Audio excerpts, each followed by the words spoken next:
In the first part of this series called Circle Alignments on the Earth Amsterdam Island, that I am updating from a series I originally did between November of 2018 and January of 2019, I tracked this circle alignment from Amsterdam Island, one of the French Subantarctic Islands in the South Indian Ocean, to Berbera in Somaliland, an historic city that has served as a major commercial center and port since antiquity and has a glorious past in terms of importance to the region, but which is looking quite rough these days.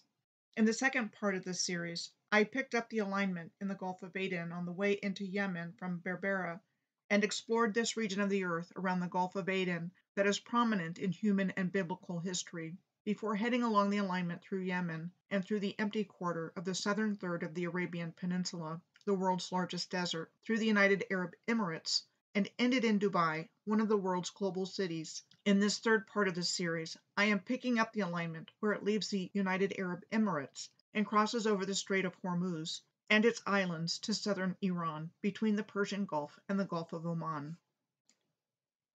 My name is Michelle Gibson.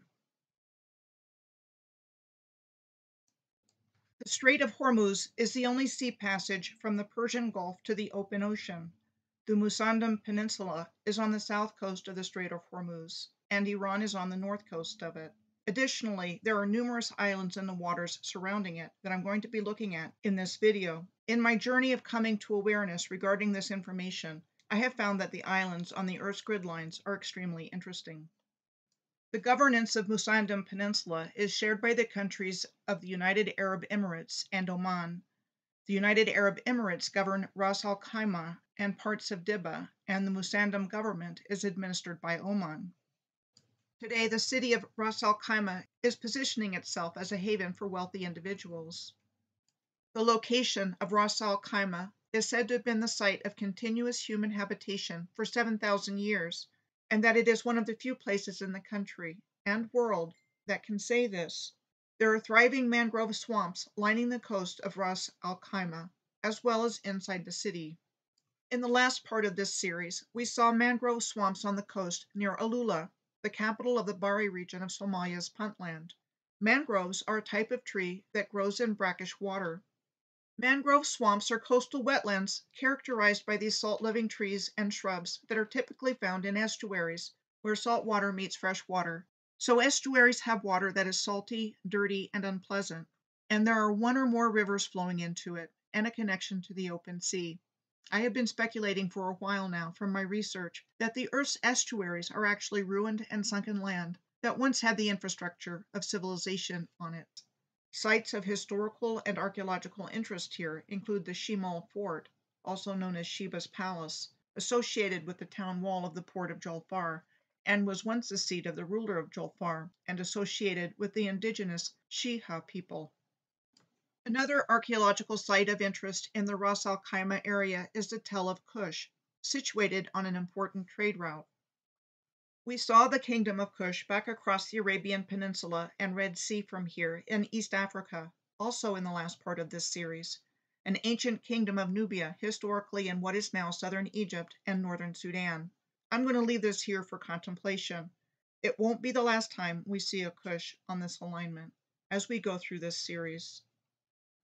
Musandam is the home of an ancient people, the Shiha, that are indigenous to the Jagged Peninsula, who inhabit the Hajar mountain range in the northern part of it.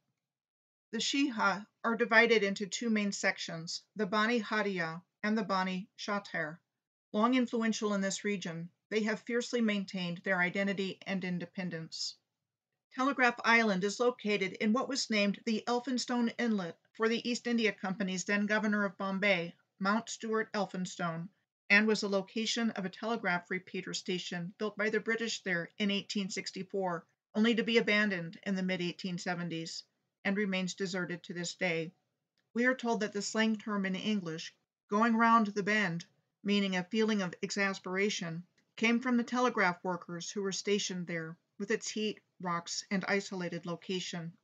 The Strait of Hormuz is the world's biggest oil transit waterway choke point. At least 20% of the world's petroleum passes through here, and 1/3 of the world's liquefied natural gas, and is a highly important strategic location for international trade. Not surprisingly, this is a tense area, to say the least. There are a couple of things to mention about this. One is that ships pass through the territorial waters of Oman and Iran through the strait under the transit passage, provisions of the United Nations Convention on the Law of the Sea, first adopted in 1982, which established a legal framework for all marine and maritime activities. While not ratified by all countries, it is accepted by most as customary navigation rules. The Strait of Hormuz has been the site of many military conflicts and attacks over the years, including but not limited to the 1984 tanker war that took place during the Iran-Iraq War, when Iraq attacked the oil terminals and tankers on Iran's Karg Island in the Persian Gulf, said to have been done to provoke Iran into retaliating with extreme measures, and lasted for several years. Next, I will share with you what I found out about the islands of the Strait of Hormuz. These islands are windows to a hidden history. First, Abu Musa. I mentioned Abu Musa in my recent video called What is it exactly about the world's disputed islands, in which I looked at seemingly insignificant islands and island groups that are the subjects of territorial disputes between countries that I keep coming across in tracking different long-distance alignments of cities and places on the Earth, and speculated on the possibility they were once giant tree locations. The island of Abu Musa is contested between the United Arab Emirates and Iran. It has been administered by Iran as part of the Hormozgan province since 1971. It is the furthest island from the Iranian coast and is strategically important as it sits near the entrance to the Strait of Hormuz, and because of sea depth, ships and oil tankers must pass between Abu Musa and the Greater and Lesser Tanb Islands, also administered by Iran, on their way through. The size of Abu Musa is 4.9 square miles, or 12.8 kilometers squared. Abu Musa City is the largest settlement on the island, with a population somewhere around 2,000 people. This tiny island even has its own regional airport. Between 1908 and 1968, the British controlled Abu Musa, along with other islands in the Persian Gulf. There are iron oxide deposits on Abu Musa. This is a good place for me to insert background about the British East India Company's Persian Gulf Residency. This is what we are told. The Persian Gulf Residency was a subdivision of the British Empire from 1822 to 1971, during which time the United Kingdom maintained varying degrees of economic and political control over several states in the Persian Gulf, including the United Arab Emirates, and at different times over the southern portions of Persia, today's Iran, Bahrain, Kuwait, Oman, and Qatar, known collectively as the Trucial States, the name given to a group from southeastern Arabia who had signed protective treaties, or truces, with the British between 1820 and 1892. The British interest in the Persian Gulf had increased as India's importance in the British imperial system increased in the 18th and 19th centuries. In 1622, the British helped the Persian Emperor, Shah Abbas, in expelling the Portuguese from Hormuz Island. In return, the East India Company was allowed to establish a trading post in Bandar-e-Abbas on the southern coast of what is known as Iran today. More on these two places, Hormuz Island and Bandar-e-Abbas, as we go through this region. An important side note here is that the Treaty of Tordesillas of 1494 divided the newly discovered lands outside of Europe between the Portuguese Empire and the Spanish Empire, or Crown of Castile, along a meridian 370 leagues west of the Cape Verde Islands, off the west coast of Africa. 1 year after Pope Alexander VI had issued the Intercetera Bull in 1493, which essentially authorized the grab of the lands of the indigenous Moorish civilization. Among other things, the bull assigned to Castile the exclusive right to acquire territory to trade in, or even approach the lands lying west of the meridian, situated 100 leagues west of the Azores and Cape Verde Islands, except for any lands actually possessed by any other Christian prince beyond this meridian prior to Christmas of 1492. 35 years later, the Treaty of Zaragoza was signed, which specified the anti-meridian to the line of demarcation specified by the Treaty of Tordesillas, defining the areas of Spanish and Portuguese influence in Asia, and used as a means to justify the colonization of the world by the Spanish and Portuguese. A papal bull is an official papal letter or document named after the leaden seal used to authenticate it, and they figure prominently in the historical narrative we have been given. As a result of a series of royal charters granted by King Charles II, starting in 1661, the East India Company was granted the rights to autonomous territorial acquisitions, to mint money, to command fortresses and troops and form alliances, to make war and peace, and to exercise both civil and criminal jurisdiction over the acquired areas. A royal charter was a formal grant issued by a monarch under royal prerogative as letters patent and used early on as the means by which the British legitimized their colonization of the world. Royal prerogative is a body of customary authority, privilege, and immunity recognized in common and civil law jurisdictions within a monarchy as belonging to the sovereign that becomes widely vested in government, and is the same idea as the papal bull, by which the authority to take land, among other things, was vested in one supreme leader. Back to the Persian Gulf Residency. The East India Company, as a result of the royal charters granted by King Charles II, became responsible for conducting British foreign policy in the Persian Gulf as the Crown's regional agent. The East India Company established their residency at Bushehr on the Persian Gulf, and another one later at Basra.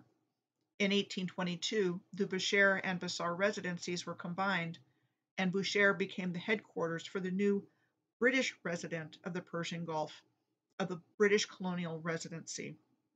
A chief political officer was the chief executive officer and was subordinate to the governor of Bombay until 1873, at which time this position became subordinate to the Governor General of India until 1947, when India was granted its independence from Great Britain, at which time the responsibility was transferred to the British Foreign Office. The British terminated its protectorate and military presence in the Persian Gulf in December of 1971. Now, to apply this history back to the small disputed island of Abu Musa, before 1908, the island had been under the rule of the Sheikh of Sharjah, now one of the United Arab Emirates, but which had been one of the British trucial states. After the Sheikh had cancelled a 1906 mining concession he had awarded to 3 Arabs for them to mine the red iron oxide deposits on Abu Musa, because they turned around and offered to sell the extracted iron oxide to a German company, the British helped him expel the workers from the island. But by 1908, the British came into control of the island. In 1968, Britain announced it would be ending its military and administrative positions in the Persian Gulf. 2 days before the official establishment of the United Arab Emirates on November 30th of 1971, the Sheikh of the Emirate of Sharjah signed a memorandum of understanding with Iran. This MOU allowed Sharjah to have a police station on the island and allowed Iran to station troops there, and divided the island's energy resources between the two. This was supposed to prevent Iran from invading and taking over Abu Musa, like it had the Greater and Lesser Tunb Islands, 2 other disputed islands between the 2 countries. However, on the same day of November 30th of 1971, a day before the British officially left the region, Iran moved its troops in and took over with the help of the Sheikh's brother, and the dispute has existed ever since. Just a couple more things about what I saw looking at photos of the island of Abu Musa before I move on from here. First, it has beaches with a symmetric curvature, as seen in this photo of Abu Musa on the top left, and features found in diverse places, like the Dead Sea in the top middle, which is located between Israel and Jordan, Halawa Bay on the top right on the Hawaiian island of Molokai, Casco Cove on the island of Attu in the far western part of the Aleutian Islands on the bottom left, the Black Sea in Bulgaria on the bottom middle, and Lake Baikal in Siberia on the bottom right. Not sure exactly what we are seeing here, but there appears to be a pattern of some kind. Another thing that Abu Musa has in common with other places are the presence of rocky shorelines. How about this comparison of the rocks on the shore of Abu Musa on the top left with the shore of Flower Pot Island an island in Georgian Bay in the province of Ontario on the top right. On the bottom left, Dead Man's Reef on Bahama Beach, located at West End on the Grand Bahama Island, and on the bottom right, at the Gypsum Revolutionary Site in Chongqing, North Korea. Next, I'm going to take a look at the tiny island of Sur Abu Nair. Sur Abu Nair does belong to the Emirate of Sharjah. It lies 50 miles or 80 kilometers north of Abu Dhabi and 64 miles or 103 kilometers west of Dubai in the Persian Gulf. It is described as an almost perfectly round island with a short extension at one end, making it shaped like a droplet of water. It has a small harbor and airfield located at the southeast end where the short extension is located. The island is said to be a salt piercement structure, or salt dome, formed by the movement from the Neo-Proterozoic to the early Cambrian Hormuz Formation salt, with surface expression of sedimentary and igneous rocks and quartzitic sandstone. To the north-northeast of the island is Dubai's Fatah oil field complex. To the north is the Siri oil field of Iran, and to the west it is by the oil and gas fields of Abu Dhabi. Tiny island of Sur Abu Nair is environmentally protected under the Sharjah Environment and Protected Areas Authority and is registered on the list of international importance under the Ramsar Convention. The Ramsar Convention was an international treaty that was first signed in February of 1971 in Ramsar, Iran, and is reviewed every 3 years by the contracting international parties. It designated sites known as Ramsar sites to be considered of international importance when it comes to the conservation and sustainable use of wetlands. As a matter of fact, the United Arab Emirates as a whole has 8 Ramsar wetland sites. The Ramsar Convention defines wetlands as areas of marsh, fen, peat, or water, whether natural or artificial, permanent or temporary, with water that is static or flowing, fresh, brackish, or salt, including areas of marine water, the depth of which at low tide does not exceed 20 feet or 6 meters. In 2012, Sur Abu Nair was listed as a potential UNESCO World Heritage Site.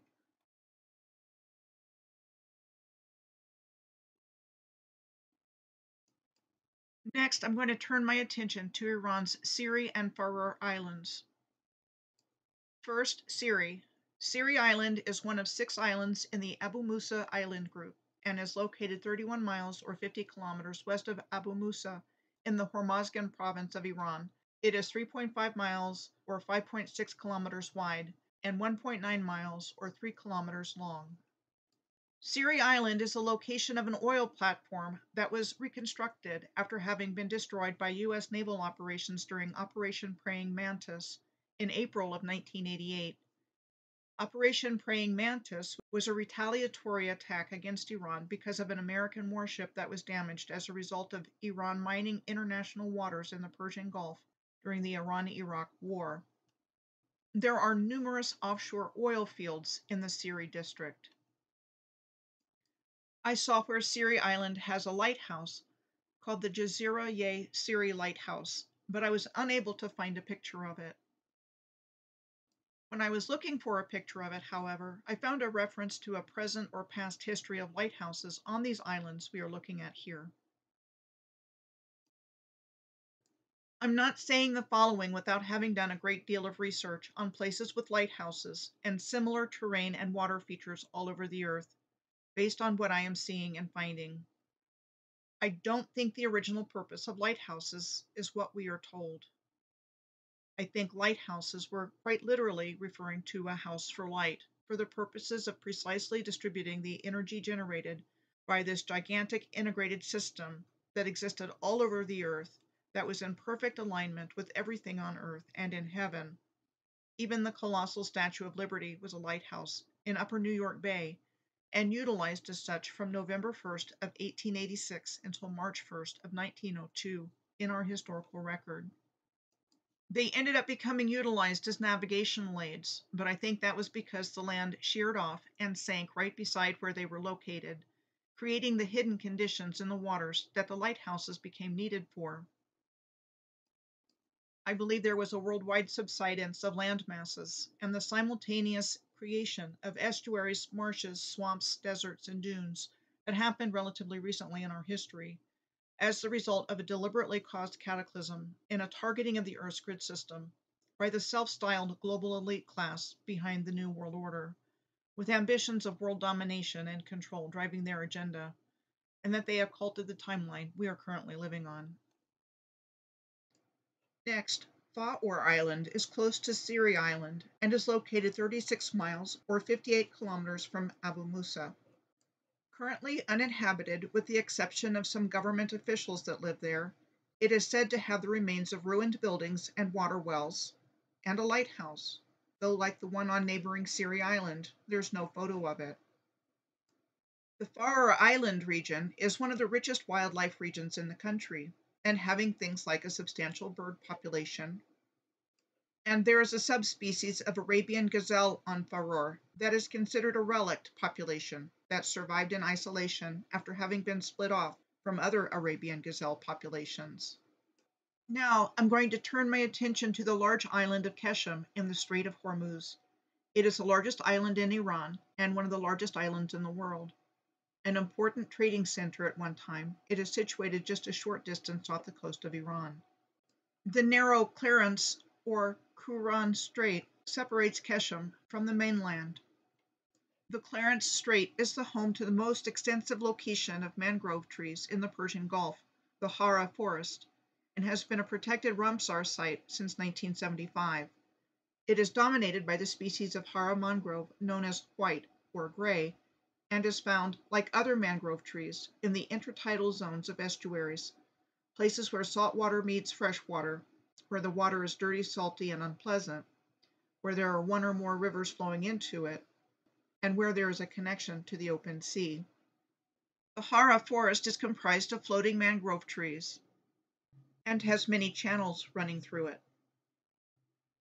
Keshem Island on the top, like the Hawaiian island of Molokai pictured below it, looks remarkably like the shape of, well, a dolphin, including land-shaped like flukes and flippers. Not only do both of these islands look like dolphins, they both have a large population of sea animals in their waters, including large sea turtles and cetaceans like whales and dolphins. Well, you might expect that in the Hawaiian Islands, but in Iran, in the Strait of Hormuz, the world's biggest oil transit waterway choke point. As a matter of fact, Keshem has the Earth's largest mammal, the blue whale, swimming in its waters, as well as sea turtles and pods of dolphins that are also found in the waters around Keshem. The whole island of Keshem was designated as a UNESCO Global Geopark in 2017. It is said to be part of the southeastern portion of the Zagros Mountains and part of the Hormuz Formation salt plugs mentioned previously with respect to the tiny island of Sur Abu Nair. Keshem is called the Island of Seven Wonders, and along with the Hara Forest, some of these wonders include the Namakdan Salt Cave Complex is on Keshem, considered to be one of the world's largest salt cave systems, if not the largest. The cave system is said to be 4 miles or 6.5 kilometers long, most of which is closed to the public.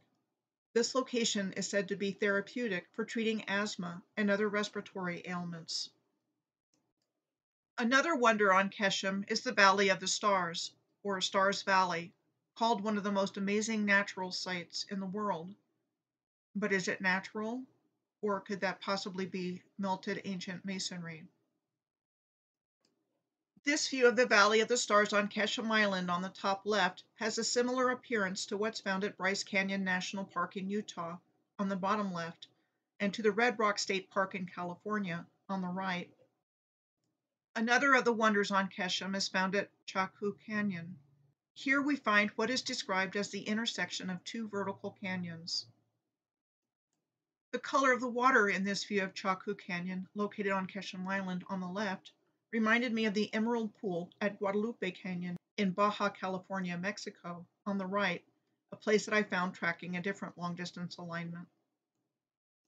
A few more things I would like to point out about Keshem Island before I move on from here. The tallow wells on Keshem are capable of holding water for a long time, keeping it healthy and cool. The locals say in the past, the number of these cisterns equaled the number of days in the year, and every day one of the wells was used for water. The tallow wells reminded me of the Plain of Jars in Laos. The Plain of Jars is a mystery, with thousands of huge jars cut from stone filling the landscape. Some of the stone jars in Laos are massive in size. Other well systems in the world include the ancient Puquio wells of Nazca in Peru. This is a system of subterranean aqueducts, most of which are still functioning. And in part 2 of this series, we saw the cisterns of Tawala in the port city of Aden in southern Yemen. Interesting, there is signage at the cisterns saying that nothing was known about the original construction after they were accidentally discovered by a British officer in 1854. And like the vicinity around Aden in southern Yemen being a possible candidate for the biblical Garden of Eden, also mentioned in part 2 of this series, Keshem was mentioned as a supposed site of the Garden of Eden in Castle's Bible. Castle's Bible was an illustrated version of the Bible first published in serialized format starting in 1859 and on through the 1870s, during which time it was published in sections for a certain price each section. This way of publishing reading material for public consumption was typical during this time in both Great Britain and America, like Charles Dickens and Sketches by Boz, illustrative of everyday life and everyday people, a collection of short pieces Dickens published between 1833 and 1836 in different newspapers and periodicals. And Jack London, whose famous novel Call of the Wild was first published in serialized form in the Saturday Evening Post in 1903. What is called the Old Portuguese Castle, or fort, on Keshem was said to have been built by the Portuguese under Afonso de Albuquerque in 1507 as the Fort of Our Lady of the Conception, in order to manage an unforeseen insurgency by the locals, and mainly used as a warehouse for guns and artillery. On the east end of Keshem Island, in the vicinity of the old Portuguese castle/fort, are 3 lighthouses. These lighthouses on Keshem are at the entrances to artificially made harbors, so probably used as navigational aids for ships by the original civilization as harbor guides on top of whatever other function they might have had. Other places I have found where lighthouses are located at harbor/port entrances in a similar configuration as Keshem are at the Grand Harbor in Valletta, Malta, with Fort St. Elmo on one side and Fort Ricasoli on the other. At the harbor entrance in Susa, Tunisia, not far from the historical location of Carthage, near the country's capital at Tunis. The Ribat of Susa is an historical fortification in Susa, near the harbor. I found the same configuration of lighthouses at the entrance to the port of Dover, England, in the English Channel, which has several fortifications nearby, like the sprawling Dover Castle, the Drop Redoubt Fortress, and Fort Burgoyne. Like lighthouses, I think these so-called forts served some kind of energy function on the Earth's grid system. Perhaps as batteries, as they are so often called, like these in Hobart, Tasmania. I typically find these in pairs or clusters as well, all over the Earth. A battery is a device that produces electricity that may have several primary or secondary cells arranged in parallel or series, as well as a battery source of energy which provides a push or a voltage of energy to get the current flowing in a circuit. There's one more thing I would like to point out before I leave the beautiful island of Keshem, which is in a free zone, so a visa is not required to go visit. This photo is of Harbor Loft on Keshem. These buildings most definitely have Moorish architectural features. Here are photos of 5-lobed Moorish arches in Harbor Loft on Keshem on the left, the Hotel Ceballos in Colima, Mexico on the top right, and of 5-lobed arches in Cordoba, Spain, which is acknowledged Moorish architecture on the bottom right. Next, the island of Hengam is located just south of Keshem, holding the position of what looks like a flipper that broke off from the main body of the dolphin-shaped island. Hengam is called the island or home of the dolphins. It has 3 villages, Old Hengam, New Hengam, and Gil, but doesn't have cars or paved roads. Besides the dolphin population around Hengam's waters, the island itself is home to a species of Persian gazelle that is native to Iran known as the chinkara, as well as a species of large spiny-tailed lizard known as the Egyptian uromastix, and is one of several locations throughout this region where hawksbill's sea turtles are found and have their nests. Hengam is also known for its glowing blue sea from phytoplankton at night when the water is calm and windless. Like Keshem and other islands we have seen here, Hengam also has a lighthouse. Hengam also has an intriguing-looking coast. So for purposes of comparison, here is a view of sheer cliffs along Hengam Island's coastline on the left, compared for similarity of appearance with the sheer white cliffs of Dover on the coast of southern England on the top right, and the cliffs along the southern coast of Australia in Victoria State, where the Great Ocean Road runs for a long distance next to a sheer cliff, and showing the location of the 12 Apostles, the name given to what are called limestone stacks in the water off of Port Campbell. When the word sheer is used to refer to a cliff, it means a high area of land with a very steep side. One of the meanings of the word sheer, spelled with an A, is to break off or be cut off sharply. A synonym of the word for sheer cliff is bluff. Another meaning of the word bluff is a deception or an attempt to deceive. Here are two of countless examples I have found of why I believe there is a connection between the lighthouses and land subsidence. On the left side is the rugged coast of southern England, where the White Cliffs of Dover are located, and a map showing corresponding lighthouse locations along the coast. And on the right side is a picture of the cliffs along the coast of Victoria State in southern Australia, where the Great Ocean Road passes by the 12 Apostles, and the corresponding lighthouses beside the cliff edge there. As I mentioned earlier in this video, I have come to believe that lighthouses originally had a different function on the Earth's grid system having to do with light energy, and ended up becoming utilized as navigational aids in our world because the land sheared off and sank right beside where they were located, creating the hidden conditions in the waters that the lighthouses subsequently became needed for, because of a deliberately caused cataclysm involving the Earth's grid system that also simultaneously created estuaries, marshes, swamps, deserts, and dunes, and that this happened relatively recently in our history by the self-styled global elite class behind the New World Order, with ambitions of world domination and control driving their agenda and bringing us the crazy upside-down world we live in today, with a new historical narrative and a new timeline that was occulted. Coincidentally, or not, the word occulting is used to describe a type of lighthouse light characteristic pattern. This is an intriguing photo I came across earlier this year of the lighthouse at Turtugris in Turkey. There are many reasons I have come to believe that lighthouses were originally connected with light energy and its distribution in the Earth's energy grid system. The last place I want to introduce you to in this part of the series about the Strait of Hormuz is Hormuz Island. Like what we saw with the little island of Sir Abu Nair a while back in this video, Hormuz Island is also an almost perfectly round island, with a short extension at one end, making it a water droplet-shaped island. Hormuz Island is called the Rainbow Island of Iran.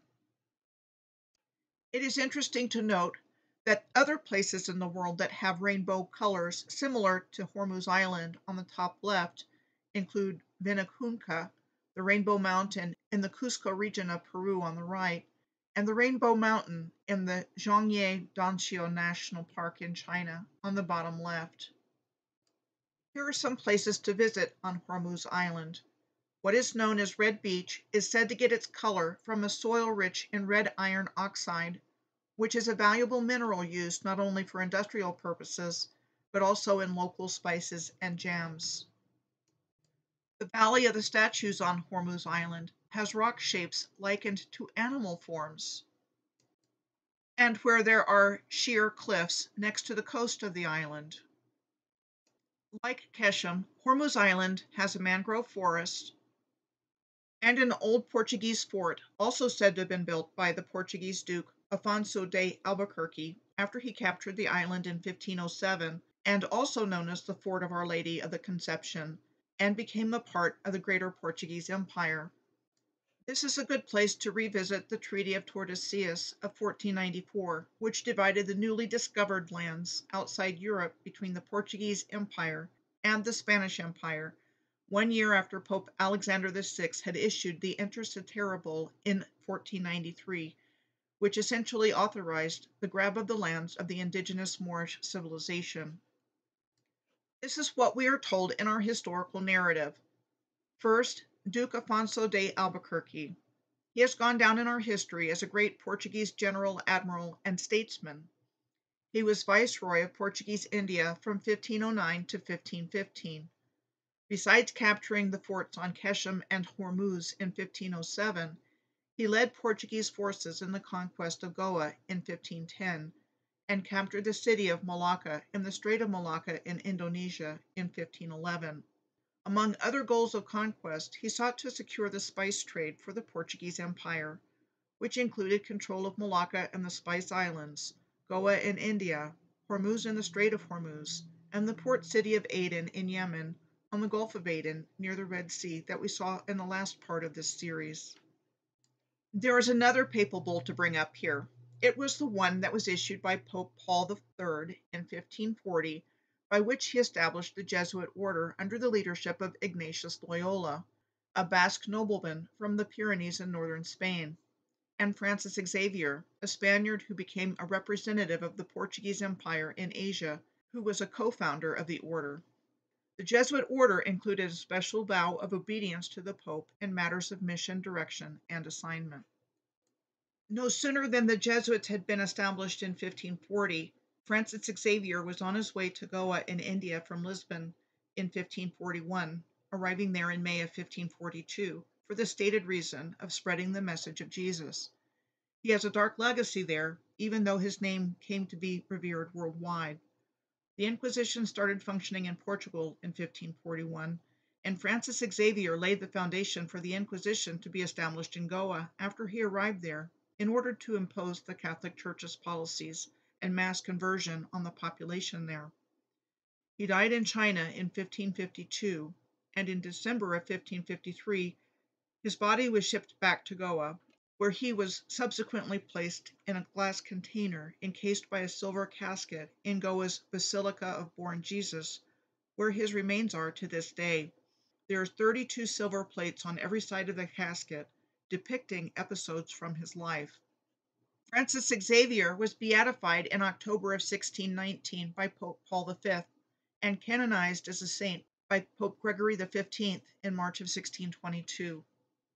22 years after the establishment of the Jesuits and Francis Xavier's arrival in Goa, the Goa Inquisition officially started in 1561 as an extension of the Portuguese Inquisition in Portuguese India in order to enforce Catholic orthodoxy and an allegiance to the Pope. It was considered to be one of the worst inquisitions in human history, with more than 2,000 people burned alive and many more than that tortured.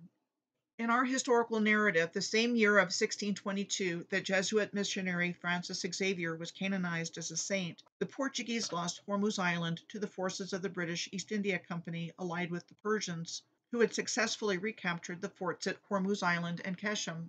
English explorer William Baffin was in the service of the East India Company when he died of wounds sustained during the capture of Hormuz. Baffin Bay between Greenland and Canada, and Baffin Island in Canada, are named after him. I personally have a lot of questions about the veracity of what our historical narrative tells us about the history of this time period, because of the number of early Portuguese explorers, for example, that I came across that had their first biographies written by German and English biographers in the 19th century. Please see my video, Evidence for the Manipulation of Space and Time and the Creation of a New Timeline for the Earth, for an in-depth look at this subject.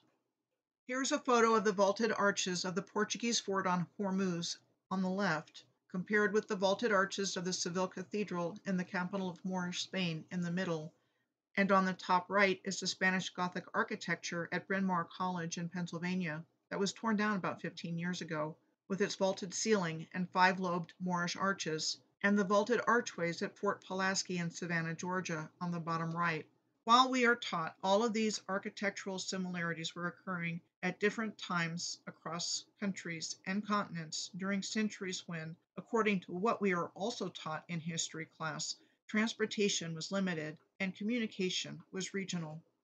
The date given for this old map of Hormuz is 1747, showing lots of activity going on here, and what appears to be another starfort shape across the Strait of Hormuz on the coast of what is now southern Iran. While on Google Earth, there no longer appears to be a similar structure across the water in this location, there does appear to be an intentional configuration of many square shapes in the desert in that location in a close-up shot on the left that are reminiscent of circuitry chips on a circuit board on the right. As always, there is more here than what I have shared, but this serves as an introduction to an obscure but fascinating place on the earth. I will pick up the alignment on the coast of southern Iran in the port city of Bandar-e Abbas in the next part of the series.